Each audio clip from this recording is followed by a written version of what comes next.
नमस्कार साथियों, एक बार फिर से स्वागत है आपका अपना YouTube चैनल साइंस गुरु रवि में। गाइस, जैसा कि आपने थंबनेल और टाइटल में देखा, आज की इस वीडियो में हम बात करने वाले हैं रेस्पिरेटरी सिस्टम अर्थात श्वसन तंत्र के बारे में। गाइस, ये श्वसन तंत्र की दूसरी क्लास है।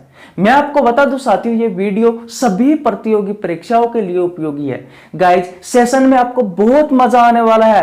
प्रत्येक चीज का 2 बार रिवीजन करवाने वाला हूं ताकि आपको मेरे द्वारा बताई हुई सभी बातें इसी क्लास में याद हो सके। गाइज, अगर मैं जिस तरीके से पढ़ाता हूं, अगर आप उस तरीके से पढ़ोगे तो साथियों दूध पीने वाला बच्चा भी साथियों इस क्लास को याद कर लेगा। बट शर्त मेरी यह है साथियों कि आपको वीडियो शुरू से लेकर के एंड तक देखनी है। तो फिर चलिए दोस्तों, देरी किस बात की, आज की क्लास स्टार्ट करते हैं। सबसे पहले साथियों हमने जो कल पढ़ा है उसके बारे में रिविजन करते हैं 5 मिनट में, फिर साथियों हम आज की क्लास स्टार्ट करेंगे। तो हम क्या पढ़ रहे हैं साथियों? रेस्पिरेटरी सिस्टम अर्थात श्वसन तंत्र। सबसे पहले बात यह आती है साथियों कि हमने कल क्या पढ़ा था। तो सबसे पहले साथियों नंबर 1 पॉइंट पर हमने जाना कि भैया श्वसन तंत्र क्या है। श्वसन तंत्र क्या है? श्वसन तंत्र साथियों ऐसे अंगों का समूह होता है जो भाई साहब श्वसन में सहायक होता है, वो होता है साथियों श्वसन तंत्र। बात क्लियर है? नंबर 2 पर हमने जाना साथियों कि भैया श्वसन क्या है। श्वसन क्या है? तो साथियों मैं आपको फिर बता देता हूं श्वसन क्या है। आपको पता है वातावरण में क्या उपस्थित होती है साथियों? वातावरण में उपस्थित होती है एयर, यानी कि वायु। इस वायु को साथियों हम इनहेल करते हैं हमारी नोज की सहायता से, नाक की सहायता से, यानी कि नाक की सहायता से साथियों सबसे पहले ये वायु हमारे शरीर में प्रवेश करती है। नाक के बाद में साथियों ये वायु कहाँ जाएगी? ये जाएगी साथियों फेरिक्स में। फेरिक्स क्या है? मैंने आपको कल अच्छे से बताया था साथियों, से हिंदी में कहा जाता है गर्शनी। ये भैया भोजन वह वायु का कॉमन पथ है। आज इसके बारे में डिस्कस करने वाले हैं साथियों हम डिटेल में। भोजन व वायु का कॉमन पथ है। इसके बाद में साथियों कहाँ पे जाएगी हमारी वायु? विंड पाइप में जाएगी। विंड पाइप क्या होता है? वायु नली, जिसे आप ट्रेकिया कहते हो। वायु नली के बाद में साथियों आपकी वायु कहाँ जाएगी? आपके लंग्स में जाएगी। और लंग्स में क्या होता है साथियों? ब्लड होता है। और ब्लड में क्या होता है? हीमोग्लोबिन होता है। अगर आपने ब्लड वाला चैप्टर नहीं देखा है तो आपको नीचे लिंक डिस्क्रिप्शन में मिल जाएगा, आप जाकर चेकआउट कर सकते हैं। तो साथियों हवा में बहुत सारी गैसें हैं, जैसे कि कार्बन डाइऑक्साइड है, नाइट्रोजन है, ऑक्सीजन है और अदर गैसें, ऑर्गन वगैरह। तो साथियों ध्यान रखना है, हमारे लंग्स के पास जो एयर आई है, इस एयर में से सिर्फ जो लंग्स के पास जो ब्लड है साथियों वो सिर्फ क्या लेगा? वो भैया ऑक्सीजन लेगा। और इस ऑक्सीजन को भी कौन लेगा? ये हीमोग्लोबिन लेगा, अपने साथ ले जाएगा साथियों। और किसके पास ले जाकर छोड़ेगा? सेल व टिश्यू के पास। और साथियों ये जो बची हुई जो वायु है, ये जिस रास्ते से आई थी साथियों उसी रास्ते से वापस बाहर चली जाएगी शरीर से।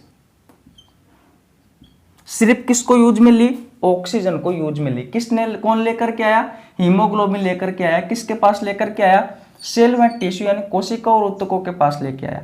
आपको पता है कोशिकाओं के पास क्या होता है? C6H12O6 ग्लूकोज होता है। इसे साथियों जो ऑक्सीजन लेके आया है, इस ऑक्सीजन की उपस्थिति में तोड़ा जाता है कार्बन डाइऑक्साइड, जल और साथियों ऊर्जा का निर्माण किया जाता है। हमारे शरीर में साथियों जो ऊर्जा बनती है भाई साहब वो एटीपी के रूप में बनती है। और इसी ऊर्जा को हमारे सेल व टिश्यू काम में लेते हैं और उनका जो कार्य है साथियों वो करते हैं। अगर वो अच्छे से कार्य करेंगे साथियों तो हमारा शरीर भी कोशिकाओं से बना होता है, हमारा शरीर भी अच्छे से कार्य करेगा। तो साथियों ये जो पूरी प्रक्रिया है ये भैया श्वसन कहलाती है। अगर आपसे कोई क्वेश्चन पूछे कि श्वसन किस में सहायक होते हैं तो साथियों ध्यान रखना है, श्वसन का मुख्य उद्देश्य है ऊर्जा बनाना। श्वसन कोशिकीय श्वसन में सहायक होता है। कोशिकीय श्वसन क्या होता है? कोशिकाओं में जो ग्लूकोज होता है उसे ऑक्सीजन की उपस्थिति में तोड़ा जाता है, कार्बन डाइऑक्साइड जल और ऊर्जा का निर्माण किया जाता है। बात क्लियर है? दूसरे नंबर पर साथियों हमने क्या पढ़ा था? श्वसन पढ़ा था। श्वसन की ये सारी प्रक्रिया क्या कहलाती है साथियों? श्वसन कहलाती है। नंबर 3 पर बात आती है साथियों श्वसन तंत्र के प्रकार। तो साथियों श्वसन तंत्र के 2 प्रकार थे, एक होता है एरोबिक रेस्पिरेशन और एक होता है अनएरोबिक रेस्पिरेशन। साथियों एरोबिक रेस्पिरेशन का मतलब होता है ऑक्सी श्वसन, इसे साथियों वायवीय श्वसन भी कहा जाता है। यह श्वसन साथियों ऑक्सीजन की उपस्थिति में होता है। दूसरा है अनएरोबिक रेस्पिरेशन, यह होता है साथियों अनऑक्सी श्वसन या फिर साथियों मैं कह सकता हूं अवायवीय श्वसन। इस श्वसन में साथियों ऑक्सीजन का उपयोग नहीं लिया जाता। साथियों इनके बारे में मैंने आपको बहुत ही ज्यादा डिटेल में पढ़ाया है। कल की वीडियो नहीं देखी है तो आप कल की वीडियो देख लीजिए, आपको बहुत कुछ समझ में आने वाला है। और नंबर 4 पर हमने क्या बात की थी साथियों? जीवों के आधार पर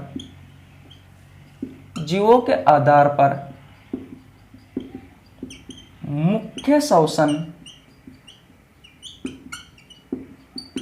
अंग के प्रकार पढ़े थे, यानी कि अलग अलग जीवों में कौन कौन से साथियों मुख्य श्वसन अंग है उसके बारे में जाना था। तो भैया हमने कल ये चारों चीजें पढ़ी थी। अगर आपने प्लीज कल की वीडियो नहीं देखी है तो आप जाके देख लीजिए, क्योंकि अगर कल की वीडियो नहीं देखी है तो आज आपको बहुत कम समझ में आने वाला है। हाँ ये तो गारंटी है, चाहे आप पहली बार वीडियो देख रहे हो, मैं आपको इतने अच्छे तरीके से समझाने वाला हूं कि आपको सभी चीजें बहुत अच्छे से समझ में आने वाली है। लेकिन फिर भी मैं आपसे रिक्वेस्ट करता हूं कल के वीडियो देख लीजिए, आपको बहुत अच्छा समझ में आने वाला है। आज की इस वीडियो में साथियों हम क्या डिस्कस करने वाले हैं, क्या पढ़ने वाले हैं? तो साथियों हम पढ़ने वाले हैं मानव श्वसन तंत्र के बारे में, यानी कि ह्यूमन रेस्पिरेटरी सिस्टम के बारे में। तो भैया अगर आपको इनका स्क्रीनशॉट लेना है तो आप स्क्रीनशॉट ले लीजिए, फिर साथियों हम आज की क्लास स्टार्ट करते हैं। मिटा दो भैया, कल आपने ये तो पढ़ ही लिया होगा, अच्छे से आपको समझ में आ गया होगा। मैंने आपको बता दिया कल हमने क्या पढ़ा है क्या नहीं पढ़ा। अब साथियों आज की क्लास स्टार्ट करते हैं। आज की इस क्लास में हम क्या पढ़ने वाले हैं? तो साथियों ह्यूमन रेस्पिरेटरी सिस्टम पढ़ने वाले हैं, यानी कि मानव श्वसन तंत्र के बारे में पढ़ने वाले हैं। साथियों मानव का जो मुख्य श्वसन अंग है साथियों वो कौन है? वो फेफड़ा है। साथियों हमारे फेफड़ों के पास जो वायु है वो साथियों किस रास्ते से होके पहुंचेगी, उस रास्ते के बारे में साथियों हम पढ़ने वाले हैं। तो मैं हेडिंग लगा देता हूं साथियों human respiratory system. Human respiratory system, यानी कि मानव श्वसन तंत्र। साथियों मानव श्वसन तंत्र में हम सबसे पहले किसके बारे में पढ़ेंगे? तो साथियों सबसे पहले हम पढ़ने वाले हैं नंबर 1 पर आप लगा सकते हो नोज, यानी कि नाक के बारे में। साथियों सबसे पहले जो वायु है साथियों वो नाक की सहायता से हमारे शरीर में प्रवेश करती है। बात क्लियर है? सबसे पहले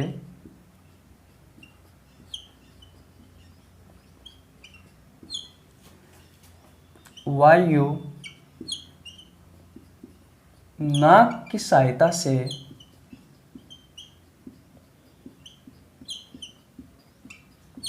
हमारे शरीर में प्रवेश करती है।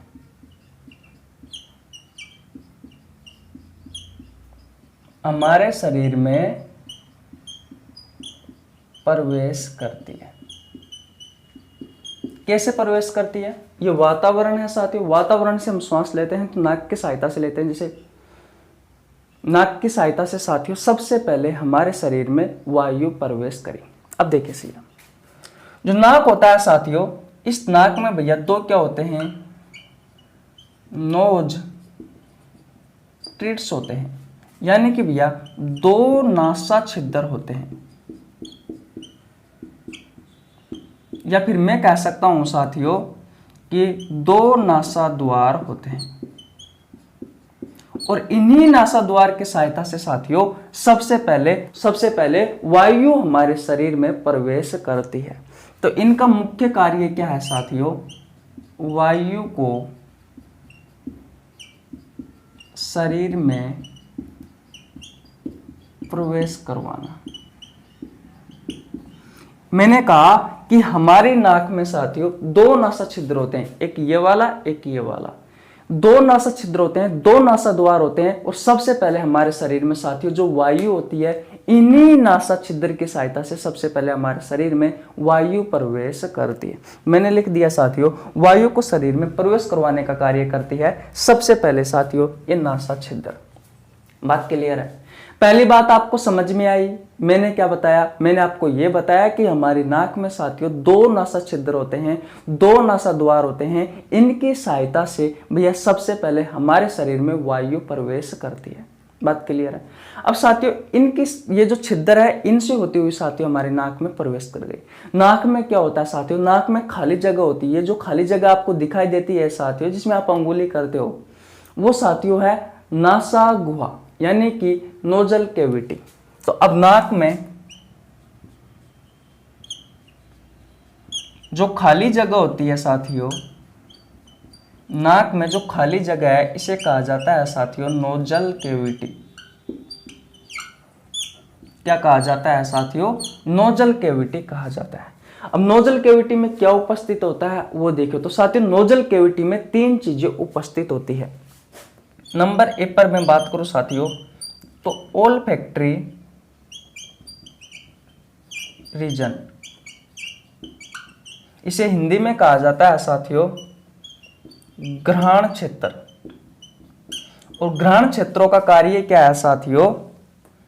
गंधक का पता लगाना, स्मेल का पता लगाना। इस घ्राण क्षेत्र में साथियों न्यूरॉन पाए जाते हैं। बहुत सारे न्यूरॉन होते हैं जो किससे कनेक्ट होते हैं साथियों? जो ब्रेन से कनेक्ट होते हैं। आपने मिठाई की खुशबू ली है या फिर साथियों किसी फूल की खुशबू ली है, इसका पता कौन लगाएगा साथियों? ये ब्रेन लगाएगा। क्योंकि साथियों ब्रेन से ये जो न्यूरॉन्स है ये कनेक्ट होते हैं और भैया ये कहाँ पर होते हैं? न्यूरॉन घ्राण क्षेत्र में होते हैं। ये घ्राण क्षेत्र किसका पता लगाता है साथियों? गंधक का पता लगाता है। तो पहली बात आपको क्लियर हो गई होगी साथियों कि भैया ओल्फैक्टरी रीजन कहाँ उपस्थित होते हैं? हमारी नाक में उपस्थित होते हैं। इनका कार्य क्या है साथियों? गंधक का पता लगाना। क्योंकि साथियों इसमें न्यूरॉन्स होते हैं जो हमारे ब्रेन से कनेक्ट होते हैं। आपने मिठाई की खुशबू ली है या किसी फूल की खुशबू ली है साथियों, इसका पता कौन लगाएगा? भैया ये लगाएगा ओल्फैक्टरी रीजन। बोलो पहली बात क्लियर हुई नहीं साथियों? तो आपसे क्वेश्चन किस तरीके से पूछेगा? आपसे आपके प्रतियोगी परीक्षाओं में क्वेश्चन पूछेगा कि भैया जो ओल्फैक्टरी रीजन है साथियों ये किस तंत्र का हिस्सा है? आपको ऑप्शन में दे देगा पाचन तंत्र का हिस्सा है, श्वसन तंत्र का हिस्सा है, उत्सर्जन तंत्र का हिस्सा है, प्रजनन तंत्र का हिस्सा है। तो साथियों आपको राइट आंसर करके आना है कि भैया श्वसन तंत्र का हिस्सा है कौन? ओल्फैक्टरी रीजन ग्रहण क्षेत्र। बात क्लियर है? दूसरा क्वेश्चन आपसे पूछा जा सकता है साथियों कि ओल्फैक्टरी रीजन किसका भाग है? नाक का भाग है, लीवर का भाग है, या फिर साथियों किडनी का भाग है, या फिर फेफड़ों का भाग है? तो साथियों आपको क्या बताना है? नाक का भाग है, नोज का भाग है। बात क्लियर है? तो पहली बात आपको समझ में आ गई। दूसरी चीज देखिए साथियों, दूसरे होते हैं साथियों इसी नोजल कैविटी में नोजल हेयर, यानी कि नाक के बाल। और नाक के बाल को साथियों साइंस में क्या कहा जाता है? साइंस में कहा जाता है सीलिया। क्या कहा जाता है साथियों? सीलिया कहा जाता है। और भैया नाक के बालों का कार्य क्या है ये भी आप देख लीजिए। तो सबसे पहले साथियों ये हवा को, जो हवा होती है, जो हम हवा लेते हैं साथियों, जो एयर लेते हैं, उस हवा को फिल्टर करने का कार्य करता है। हवा को फिल्टर करने का कार्य करता है। हवा को फिल्टर करेगा किससे? जैसे कि धूल मिट्टी के जो कण है साथियों उनको रोक देगा। धूल मिट्टी के कणों को रोकता है कौन? आपके बाल, नाक के बाल, जिसे आप सीलिया कहते हो। पहला कार्य समझ में आ गया बालों का। दूसरा देखिए साथियों हवा को नमी उपलब्ध करवाएगा। नमी उपलब्ध करवाएगा। यह हवा को साथियों नमी उपलब्ध करवाएगा ताकि हमारे फेफड़ों तक यह हवा अच्छे से पहुंच सके। नंबर 3 पर क्या करेगा साथियों, यह हवा को थोड़ा सा गर्म कर देगा, गर्म कर देगा। तो तीनों कार्य कौन करता है साथियों, नाक के बाल करते हैं। मैंने कहा सबसे पहले कि भैया हमारी हवा को फिल्टर करने का कार्य, यानी हमारी हवा को छानने का कार्य, जो धूल मिट्टी के कण जाते हैं साथियों वातावरण से हवा के साथ में, उन्हें साथियों छानने का कार्य कौन करता है, उन्हें फिल्टर करने का कार्य कौन करता है, तो आपके नाक के बाल करते हैं। नंबर 2 पर बात की जाए साथियों, तो हवा को नमी उपलब्ध करवाएगा, आपकी हवा को नमी उपलब्ध करवाएगा। आपकी हवा है साथियों, इसकी थोड़ी बहुत गीली कर देगा, जिससे हमारे फेफड़ों के पास आसानी से पहुंच सके। नंबर 3 पर हवा को गर्म भी कर देगा साथियों, ताकि हमारे फेफड़ों के पास आसानी से पहुंच सके। बोलो ये बात समझ में आ गई साथियों। नंबर 3 पर और लास्ट एंड फाइनल में बात करता हूं साथियों श्लेष्मा। इसे म्यूकस कहा जाता है साथियों। आपकी जो नोजल कैविटी है साथियों, जो नासा गुहा है, इस नासा गुहा में भाई साहब क्या होते हैं, म्यूकस ग्लैंड होती है। और ये म्यूकस ग्लैंड किसका निर्माण करती है साथियों, इस म्यूकस का, इस श्लेष्मा का निर्माण करती है। ये श्लेष्मा क्या है साथियों, ये नाक का पानी है। ये क्या है, नाक का पानी है। आपने देखा होगा साथियों, नाक का पानी होता है थोड़ा सा चिपचिपा होता है। और साथियों ये जो हवा होती है, इस हवा में चिपचिपा पदार्थ मिला देता है ताकि साथियों ये हमारे फेफड़ों तक आसानी से पहुंच सके। कौन साथियों, हवा। तो भैया ये आपकी नाक का कार्य हो गए। नाक इतने सारे कार्य करती है, कभी आपने जिंदगी में नहीं सोचा होगा कि नाक के इतने भी कार्य होते हैं साथियों। बोलो सोचा हो तो। नाक के बाद में साथियों हवा कहाँ पे जाती है भैया, तो फेरिक्स में जाती है, PHARYNX, यानी कि गर्शनी में जाती है। अब साथियों हम गर्शनी के बारे में पढ़ेंगे। सबसे पहले आप ये बताओ, आपको ये बात समझ में आई या नहीं आई। स्क्रीनशॉट नहीं लिया है तो स्क्रीनशॉट ले लीजिए साथियों। मैं आपको एक बार और रिवीजन करवा देता हूं साथियों। वातावरण में उपस्थित जो वायु है, जो एयर है, वो सबसे पहले साथियों हमारी नाक की सहायता से हमारे शरीर में प्रवेश करती है। नाक के किस हिस्से की सहायता से प्रवेश करती है, सबसे पहले तो साथियों दो नासा छिद्र, दो नासा द्वार होते हैं हमारी नाक के, एक ये वाला, एक ये वाला। इनकी सहायता से साथियों सबसे पहले ये हवा हमारी बॉडी में प्रवेश करती है। साथियों हमारी नाक में जो खाली जगह होती है उसे कहा जाता है नोजल कैविटी। इस नोजल कैविटी में साथियों 2-3 चीजें होती है, उनके बारे में मैं आपको बताता हूं। सबसे पहली बात आती है साथियों ओल्फैक्टरी रीजन की। साथियों इसे कहा जाता है ग्रहण क्षेत्र। इस ग्रहण क्षेत्र में साथियों न्यूरॉन्स लगे होते हैं, ये न्यूरॉन्स ब्रेन से कनेक्ट होते हैं। तो साथियों जो भी आपने हवा ली उसमें साथियों गंधक किस प्रकार के, उस गंधक का पता लगाने के लिए कौन सहायक होता है, कि ओल्फैक्टरी रीजन सहायक होता है। आपसे आपकी प्रतियोगी परीक्षाओं में क्वेश्चन पूछा जाता है कि ओल्फैक्टरी रीजन किस सिस्टम का हिस्सा है, किस तंत्र का हिस्सा है, तो साथियों ध्यान रखना है श्वसन तंत्र का हिस्सा है। आपसे क्वेश्चन पूछा जाता है साथियों कि ओल्फैक्टरी रीजन किसका भाग है, तो साथियों आपकी नाक का भाग है। पहली बात क्लियर हुई। दूसरी बात देखिए साथियों, आपकी नोजल कैविटी में नाक के बाल होते हैं, हेयर्स होते हैं, बाल होते हैं साथियों इन्हें कहा जाता है साइंस में सीलिया। क्या कहा जाता है साथियों, इन्हें सीलिया कहा जाता है। इनका कार्य क्या है, तो भैया इनका कार्य है हवा को फिल्टर करने का कार्य करता है। इनका कार्य क्या है साथियों, हवा को फिल्टर करना, यानी कि हवा के साथ में जो धूल मिट्टी के जो कण आ रहे हैं साथियों, उनको ये छानने का कार्य करता है। क्या ये बात आपको समझ में आ गई। दूसरी बात देखिए, हवा को नमी उपलब्ध कराने का कार्य करता है। साथियों आपके जो नाक के बाल हैं उनका दूसरा कार्य क्या है, आपकी हवा को ये नमी उपलब्ध करवाते हैं साथियों। तीसरा कार्य क्या है, तीसरा कार्य है साथियों हवा को गर्म कर देगा, हवा को गर्म कर देगा ताकि साथियों ये हवा हमारे फेफड़ों के पास आसानी से पहुंच सके। नाक के बाल का कार्य समझ में आ गया आपको। अब देखिए तीसरी चीज क्या पाई जाती है आपकी नोजल कैविटी में साथियों, म्यूकस ग्लैंड पाई जाती है। साथियों म्यूकस ग्लैंड होती है, ये भैया क्या करती है साथियों, म्यूकस का निर्माण करती है। म्यूकस को हिंदी में कहा जाता है साथियों श्लेष्मा। इस श्लेष्मा का निर्माण करती है भैया। इस श्लेष्मा है क्या, नाक का जो पानी है साथियों उसे ही श्लेष्मा कहा जाता है। बात आपको समझ में आ गई। नाक का पानी कैसा होता है साथियों, चिपचिपा सा होता है। तो साथियों हमारी हवा में चिपचिपा सा पदार्थ मिला देता है ताकि हमारे फेफड़ों के पास ये आसानी से पहुंच सके। इतनी सारी बातें साथियों आपकी नाक की, या नाक के बाद में साथियों वायु कहां पे जाएगी, फेरिक्स में जाएगी, गर्शनी में जाएगी। अब साथियों हम गर्शनी के बारे में पढ़ने वाले हैं। सबसे पहले अगर आपने स्क्रीनशॉट नहीं लिया है तो स्क्रीनशॉट ले लीजिए। लाइट जा चुकी है साथियों, अब हम आगे चलते हैं। बोलो भैया आपको ये बातें समझ में आ गई हो तो ये बताओ। अब जाके लाइट आई है, करीबन 2 घंटे हो गए साथियों इंतजार करते हुए। अगर आपको यह बात समझ में आ गई है साथियों तो स्क्रीनशॉट ले लीजिए भैया।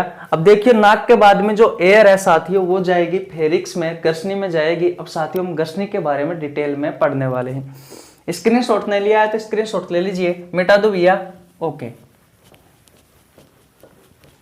अगर आपको कोई भी बात समझ में नहीं आती है साथियों तो भैया कमेंट बॉक्स में आप बता सकते हो। लेकिन अगर आपको हमारी वीडियो अच्छी लग रही है और समझ में आ रहा है तो प्लीज यार वीडियो को लाइक कर दो और आपके छोटे भाई के लिए एक प्यारा सा कमेंट तो करोगे ही करोगे यार।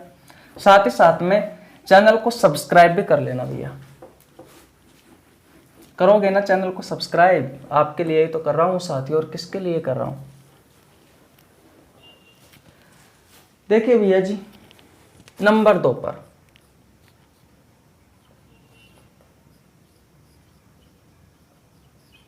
फेरिक्स। फेरिक्स इसे साथियों हिंदी में कहा जाता है गर्शनी। क्या कहा जाता है भैया? गर्शनी कहा जाता है। एक डायग्राम बनाऊंगा, उसकी सहायता से समझते हैं।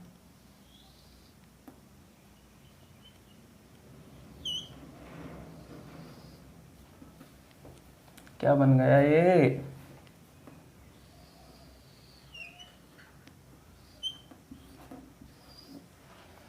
ये है भैया आपकी नाक। यहां से 2 नली निकली हुई रहती है, एक ये वाली और एक ये वाली। पीछे वाली है साथियों फूड पाइप और आगे वाली है साथियों विंड पाइप।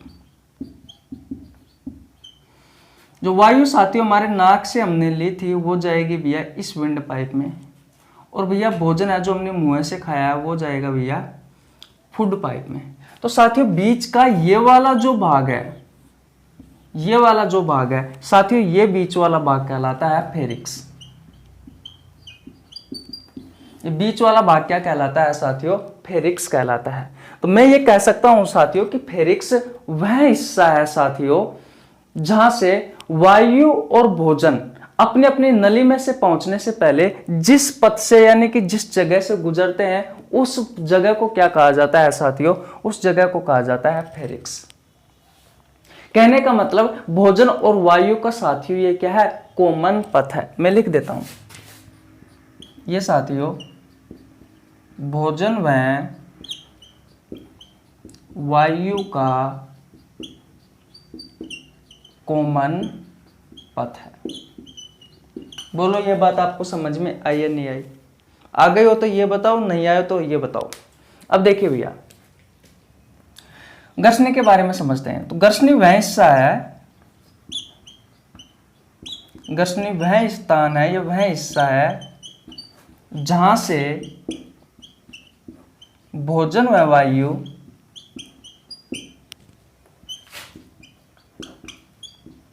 अपनी नली में जाने से पहले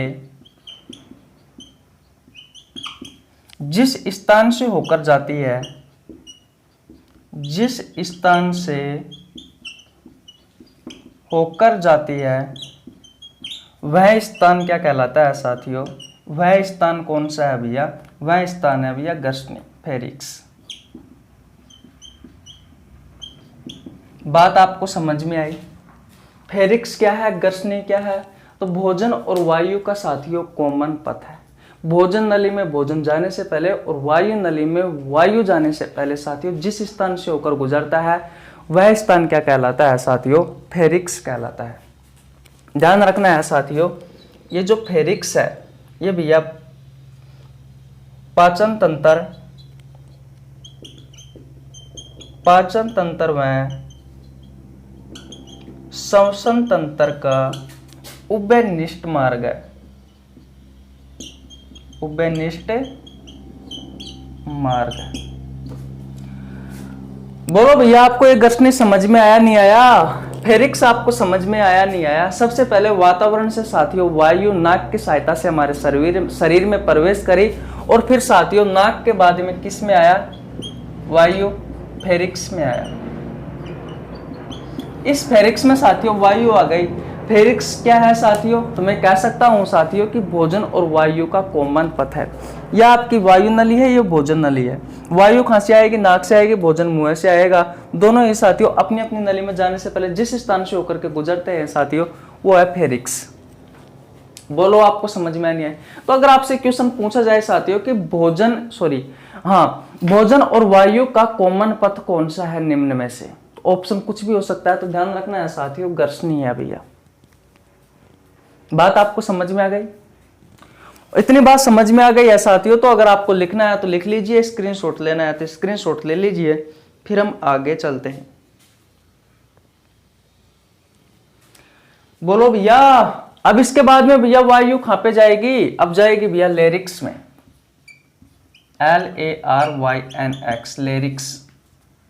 इस लेरिक्स में जाएगी भैया। इसके बाद में फेरिक्स के बाद में आपकी वायु। लेरिक्स क्या है इसके बारे में अब समझते हैं। सबसे पहले आपने स्क्रीनशॉट नहीं लिया है तो स्क्रीनशॉट ले लीजिए, और अब मैं इसको मिटा देता हूं।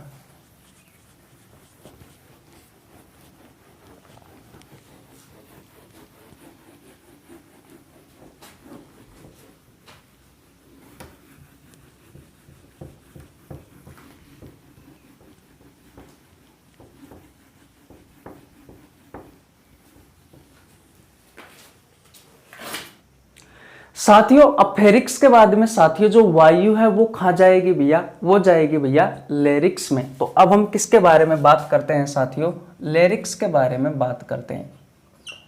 लेरिक्स सबसे पहले समझते हैं साथियों कि लेरिक्स होता क्या है। तो भैया ये क्या है आपकी? ये है साथियों विंड पाइप, और विंड पाइप के ऊपर साथियों एक बॉक्स सा होता है। इस बॉक्स को क्या कहा जाता है साथियों? लेरिक्स कहा जाता है।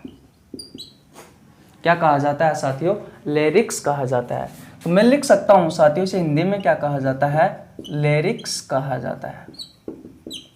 तो वायु नली के ऊपर की तरफ, वायु नली के ऊपर की तरफ, वायु नली के ऊपर की तरफ एक बॉक्स लगा होता है।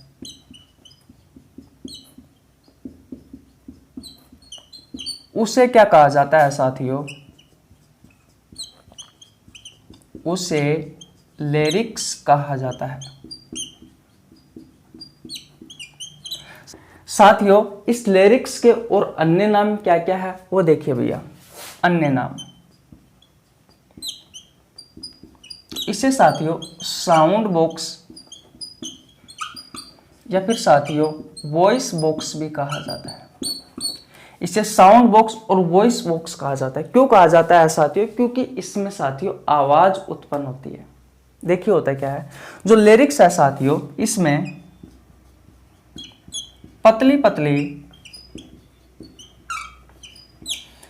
इस लिरिक्स में पतली पतली क्या होती है साथियों? वोकल कॉर्ड होती है, यानी कि स्वर रज्जु होती है। क्या होती है साथियों? स्वर रज्जु होती है। जैसे ही हम श्वास लेते हैं साथियों तो इन स्वर रज्जुओं में क्या होता है साथियों? कंपन उत्पन्न होता है। तो श्वास लेने पर स्वर रज्जु में कंपन उत्पन्न होता है। लिख लेना भैया। और साथियों जब कंपन उत्पन्न होगा तो कंपन उत्पन्न से आवाज बनेगी, और भाई साहब इस आवाज को शब्दों का रूप कौन देता है? तो भैया आपकी जीभ देती है। और साथियों आपको कौन सी भाषा बोलनी है वो कौन डिसाइड करता है?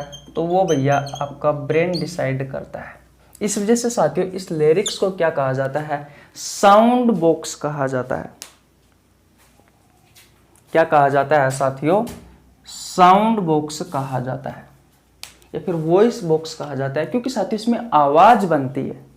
इस लिरिक्स में मैंने कहा वायु नली के ऊपर की तरफ साथियों एक बॉक्स होता है, इस बॉक्स को कहा जाता है लिरिक्स। यहां तक बात क्लियर है साथियों? इस लिरिक्स में छोटी छोटी सी पतली पतली सी साथियों स्वर रज्जु लगी हुई होती है, यानी कि वोकल कॉर्ड लगी हुई होती है। जैसे ही हम श्वास लेते हैं साथियों तो भैया इन स्वर रज्जुओं में कंपन उत्पन्न होता है और इस कंपन से साथियों आवाज बनती है। और साथियों इस आवाज को शब्दों का रूप कौन देता है? इस आवाज को साथियों शब्दों का रूप देता है आपकी जीभ। और आपको कौन सी भाषा बोलनी है, नेपाली बोलनी है, राजस्थानी बोलनी है, पंजाबी बोलनी है, हरियाणी बोलनी है, इंग्लिश बोलनी है, ये निर्भर करता है आपका ब्रेन। कौन निर्भर करता है?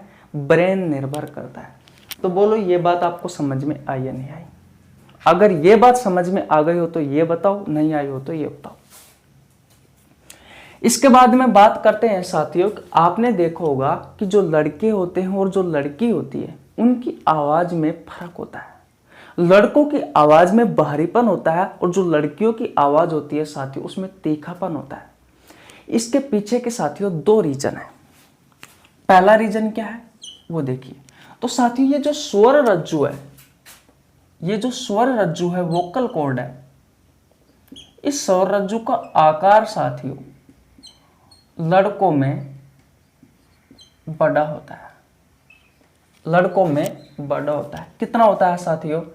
20 mm का होता है। लड़कों की बात कर रहा हूं। इस वजह से साथियों लड़कों की आवाज भारी होती है। अगर मैं लड़की की बात करूं साथियों तो लड़की में ये जो स्वर रज्जु है, इस स्वर रज्जु का आकार छोटा होता है। कितना होता है? 14 से 15 mm का होता है। तो भैया यही कारण है कि लड़कियों की जो आवाज होती है उसमें तीखापन होता है। जैसे कि अगर कोई लड़का चिल्लाएगा तो उसकी आवाज यहीं तक ही जाएगी, लेकिन अगर लड़की चिल्लाएगी साथियों तो उसकी आवाज बहुत दूर तक जाएगी। क्यों जाएगी? क्योंकि साथियों उसकी आवाज में तीखापन होता है। रीजन क्या है? स्वर रज्जु का आकार छोटा होता है। बात आपको समझ में आ गया? पहला रीजन। दूसरी बात देखिए, दूसरा क्या है साथियों? ये जो लिरिक्स है, जब बच्चा होता है साथियों तो भैया ये लिरिक्स छोटा होता है। जैसे ही वो किशोर अवस्था में प्रवेश करेगा साथियों तो इस लिरिक्स का आकार बढ़ना स्टार्ट हो जाएगा। इस लिरिक्स का आकार बढ़ेगा भैया। आकार बढ़ने से क्या होता है साथियों?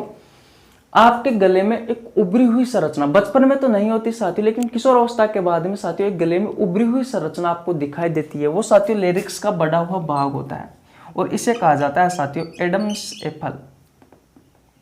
Adam's apple.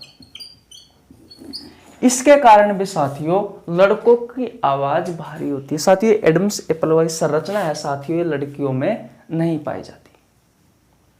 ये भैया लड़कियों में नहीं पाई जाती।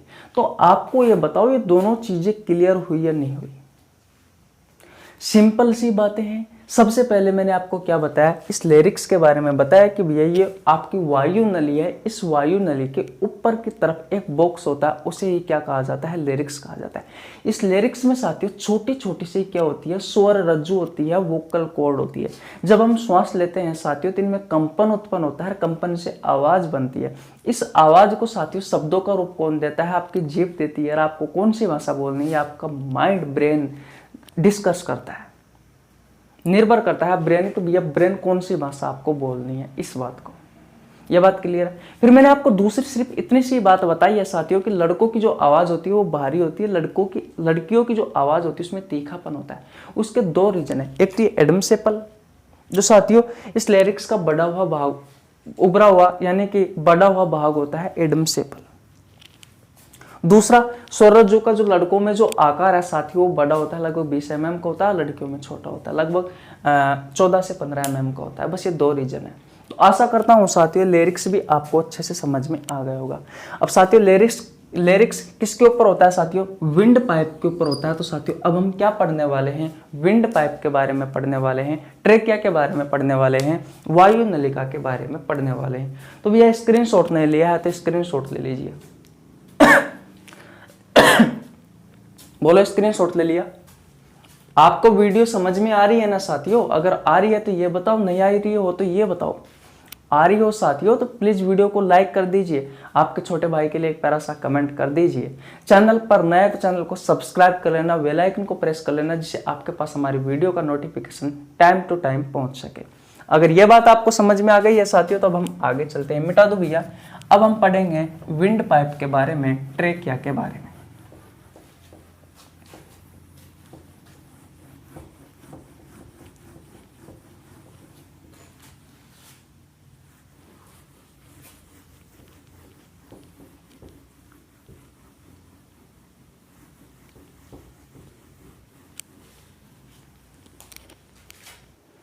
अब देखिए भैया, अब हम किसके बारे में पढ़ेंगे साथियों? अब हम पढ़ने वाले हैं ट्रेकिया के बारे में।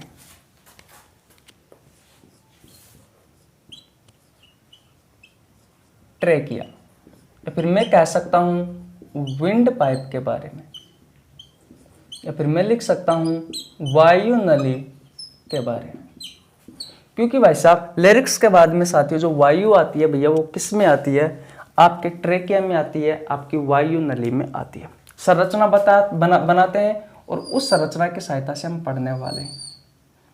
ये क्या है साथियों? ये है आपका विंड पाइप।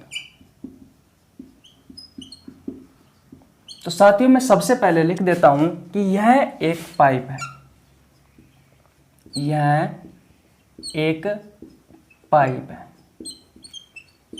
और इस पाइप की लंबाई कितनी होती है साथियों? तो ध्यान रखना है, इस पाइप की लंबाई होती है साथियों 12 से लेकर के 12.5 यानी 12.5 सेंटीमीटर। भोजन नली की लंबाई कितनी होती है? नोट लिख के यहाँ लिख लेना साथियों, भोजन नली बड़ी होती है इससे। फूड पाइप, भोजन नली, इसकी लंबाई होती है भाई साहब 25 सेंटीमीटर। बात क्लियर है साथियों? इसमें इस वायु नली को, इस विंड पाइप को फटने से रोकने के लिए साथियों इसमें सी आकार के छल्ले लगे होते हैं। कितने लगे होते हैं साथियों? ये सी आकार के छल्ले 9 लगे होते हैं साथियों। कितने लगे होते हैं? 9 छल्ले लगे होते हैं। तो वायु नली को लिख लेना भैया, वायु नली को फटने से रोकने के लिए, फटने से रोकने के लिए वायु नली पर सी आकार के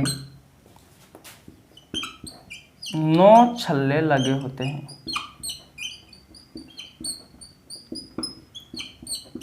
अब बात यह आती है साथियों कि ये छल्ले किसके होते हैं? तो भैया ये छल्ले उपास्थि के बने होते हैं। किसके बने होते हैं? उपास्थि के बने होते हैं, कार्टिलेज के बने होते हैं, उपास्थि। और साथियों नाम क्या है इस उपास्थि का? तो हाइलिन। किस उपास्थि के बने होते हैं साथियों? तो भैया हाइलिन उपास्थि के बने होते हैं। इस बात का आपको ध्यान रखना है। बोलो भैया, यहां तक बात तो आपको अच्छे से समझ में आ गई होगी। अब देखिए, अब साथियों होता क्या है, ये 2 भागों में बट जाती है। ये भैया कुछ इस तरीके से 2 भागों में बट जाती है। तो श्वास नली का पहला विभाजन क्या कहलाएगा? ब्रोंकाई।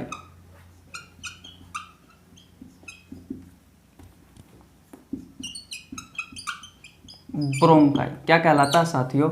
ब्रोंकाई कहलाता है। तो मैं लिख सकता हूं कि विंड पाइप का पहला विभाजन क्या कहलाता है साथियों? ब्रोंकाई।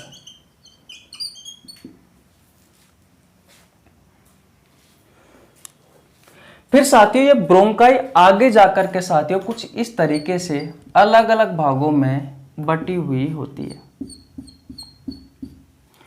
तो भैया विंड पाइप का तो ये दूसरा विभाजन हो गया और साथियों ब्रोंकाई का ये पहला विभाजन हो गया। और इसे क्या कहा जाता है साथियों? इसे कहा जाता है ब्रोंकियोल्स। ब्रोंकियोल्स। तो मैंने क्या लिखा साथियों कि विंड पाइप का दूसरा विभाजन। और साथियों इस ब्रोंकाई का पहला विभाजन कौन सा है साथियों? ब्रोंकियोल्स है।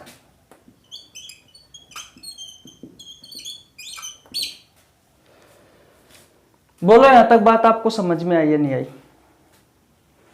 उसके बाद में देखिए भैया, ये जो ब्रोंकियोल्स है साथियों, जिस तरीके से अंगूर के गुच्छे पर अंगूर होते हैं साथियों, ठीक उसी प्रकार ये ब्रोंकियोल्स है, इस पर साथियों एल्वियोली लगी होती है।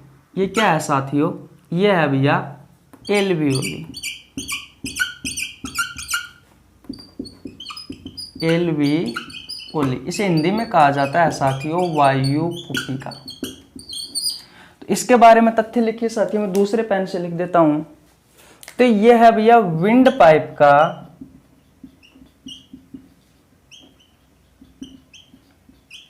तीसरा विभाजन। और साथियों ब्रोंकाई का दूसरा विभाजन। और साथियों ब्रोंकियोल्स का पहला विभाजन। ब्रोंकियोल्स का पहला विभाजन क्या है साथियों? एल्वियोली। हिंदी में कहा जाता है साथियों वायु कुपिका। इस एल्वियोली को साथियों हमारे फेफड़े की सबसे छोटी इकाई कहा जाता है। फेफड़े की सबसे छोटी इकाई कहा जाता है किसे साथियों? इस वायु कुपिका को।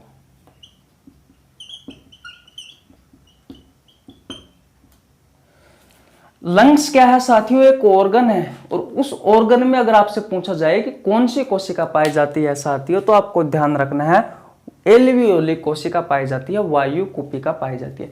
जिस तरीके से साथियों उत्सर्जन तंत्र में हमने पढ़ा कि जो किडनी थी साथियों, उसमें किडनी की जो कोशिका थी वो कौन सी थी साथियों? नेफ्रॉन थी। ठीक उसी प्रकार साथियों फेफड़ों की जो कोशिका है वो कौन सी है? एल्वियोली है। बोलो ये बात आपको समझ में आई या नहीं आई?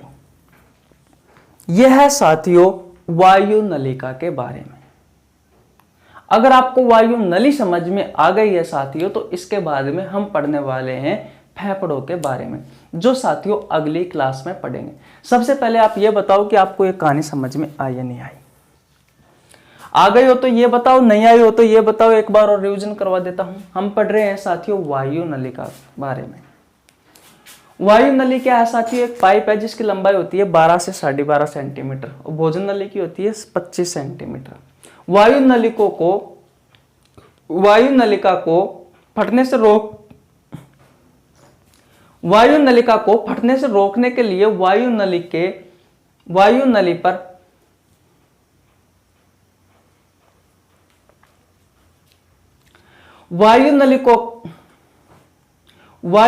को फटने से रोकने के लिए वायु नली पर साथियों सी आकार के 9 छल्ले लगे होते हैं। और भैया ये छल्ले किसके बने होते हैं? ये उपास्थि के बने होते हैं। किसके बने होते हैं साथियों? उपास्थि के बने होते हैं। और उस उपास्थि का नाम क्या है साथियों? हाइलीन है। ये देख लीजिए भैया, कुछ इस प्रकार से वायु नली है, इस पर ये 9 साथियों सी आकार के छल्ले लगे होते हैं, जो कि साथियों इस वायु नलिका को फटने से रोकते हैं। किसके है साथियों ये छल्ले? हाइलीन उपास्थि के हैं। फिर साथियों ये वायु नली आगे जाकर के 2 भागों में डिवाइड हो जाती है, उसे कहा जाता है ब्रोंकाई। तो मैं कह सकता हूं साथियों कि विंड पाइप का पहला विभाजन क्या कहलाएगा? ब्रोंकाई। फिर साथियों ये जो ब्रोंकाई है ये आगे जाके बहुत सारे पार्टों में विभक्त हो जाती है, तो मैं कह सकता हूं कि विंड पाइप का तो दूसरा विभाजन और ब्रोंकाई का पहला विभाजन साथियों क्या कहलाता है? ब्रोंकियोल्स कहलाता है। ये देखिए भैया, फिर अंगूर में जिस तरीके से गुच्छे होते हैं साथियों, तो अंगूर के समान साथियों जो संरचना आपको दिखाई दे रही है उसे कहा जाता है एल्वियोली। ये साथियों वायु नलिका का तो तीसरा विभाजन है, ये देखिए, और ब्रोंकाई का दूसरा विभाजन है, ये देखिए, और ब्रोंकियोल्स का पहला विभाजन है भाई साहब ये। अगर इतनी बात आपको समझ में आ गई है साथियों, तो आज हम यहीं तक रखते हैं साथियों। जो वायु कुपिका है ये फेफड़ों की सबसे छोटी इकाई है, ये फेफड़ों की कोशिका है। कल साथियों हम फेफड़ों के बारे में डिटेल में पढ़ने वाले हैं। कल का अवकाश रहेगा, कल मैं वीडियो अपलोड नहीं कर पाऊंगा। हो सकता है परसों के दिन की भी आपकी छुट्टी रहे, लेकिन भैया पहले दिन से आपकी रेगुलर क्लास चलेगी। 2 दिन की छुट्टी हो सकती है साथियों, मैं किसी कारणवश गांव में जा रहा हूं। आज यहीं तक रखते हैं साथियों। तो स्क्रीनशॉट नहीं लिया आपने तो स्क्रीनशॉट ले लीजिए। कैसी लगी आपको वीडियो? अगर वीडियो अच्छी लगी हो तो वीडियो को लाइक कर देना। चैनल पर नया है तो चैनल को सब्सक्राइब कर लेना, बेल आइकन को प्रेस कर लेना, जिससे आपके पास हमारी वीडियो का नोटिफिकेशन टाइम टू टाइम पहुंच सके। मिलते हैं एक नेक्स्ट वीडियो में, तब तक के लिए जय हिंद जय भारत। प्लीज चैनल को सब्सक्राइब जरूर कर दीजिए। Bye bye.